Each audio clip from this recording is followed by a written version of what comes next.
Hi everyone, class 12 physics का ये numerical है और ये जेई और नीट के पॉइंट ऑफ व्यू से भी बहुत ज़्यादा इंपॉर्टेंट है। इस क्वेश्चन में simple pendulum of length L is placed between the plates of a parallel plate capacitor having electric field E as shown in the figure.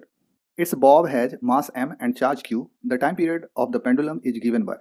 इस क्वेश्चन में एक पेंडुलम है जिसका मास m और जिस पर चार्ज प्लस q है, उसको कैपेसिटर प्लेट्स के बीच में रखा गया है। तो ये जो ऑसिलेट करेगा उसका टाइम पीरियड निकालना है। तो जब हम इस बॉब को देखते हैं, जब हम चार्ज कंसीडर नहीं करते हैं तो इस पर एक mg फोर्स लग रहा होगा डाउनवर्ड डायरेक्शन में, और चार्ज जैसे ही कंसीडर किया हमने, और चूंकि ये कैपेसिटर प्लेट्स के बीच में रखा हुआ है तो डेफिनेटली इलेक्ट्रिक फील्ड के डायरेक्शन में इस पॉजिटिव चार्ज पे फोर्स लगेगा। नॉर्मली ऐसे भी एज्यूम कर सकते हैं पॉजिटिव इस पॉजिटिव को इधर रिपेल करेगा। तो उस फोर्स को हमने F ही माना और नीचे वाले फोर्स को F मान लिया जो कि mg के बराबर है। अब इस पॉइंट पे यहाँ दो फोर्स लग रहा है और दोनों के बीच का एंगल 90 डिग्री है। तो क्या हम यहाँ इसका नेट फोर्स निकाल सकते हैं, जिसको कि रिजल्टेंट भी बोल सकते हैं।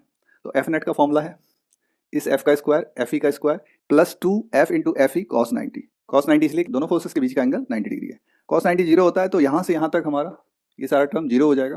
फाइनली हमको F स्क्वायर प्लस Fe का स्क्वायर का रूट अंडर बचेगा। ठीक है, अब F और Fe का वैल्यू मैंने प्लेस किया है mg और QE, उस पर स्क्वायर आ गया। ठीक है, F नेट को मैं लिख सकता हूँ मास इंटू एक्सेलरेशन। एक्सेलरेशन कैसा, नेट या इफेक्टिव, जिसको जी माना मैंने, तो जी इफेक्टिव निकाला मैंने, मास उधर जाके डिवाइड हो जाएगा। अब ये m पे रूट अंडर नहीं था, क्या मैं m स्क्वायर लेके होल का रूट अंडर लिख सकता हूँ? तो ऐसा लिखने के बाद मेरा इक्वेशन स्प्लिट होकर ऐसा बन जाएगा, m स्क्वायर से m स्क्वायर यहाँ पे कैंसिल हो गया, यहाँ m square as it is, मैंने यहाँ g स्क्वायर रखा प्लस इन सब पे स्क्वायर है तो QE अपॉन m का होल स्क्वायर लगा दिया। ठीक है, अब सिंपली टाइम पीरियड का फॉर्मूला होता है t equals to 2 pi root under l upon g effective. तो सिंपली इसमें 2 पाई l कैपिटल दिया हुआ है और g इफेक्टिव का वैल्यू मैंने ये जो निकाला इसको प्लेस किया, तो ये हमारा आंसर हो जाएगा। ओके।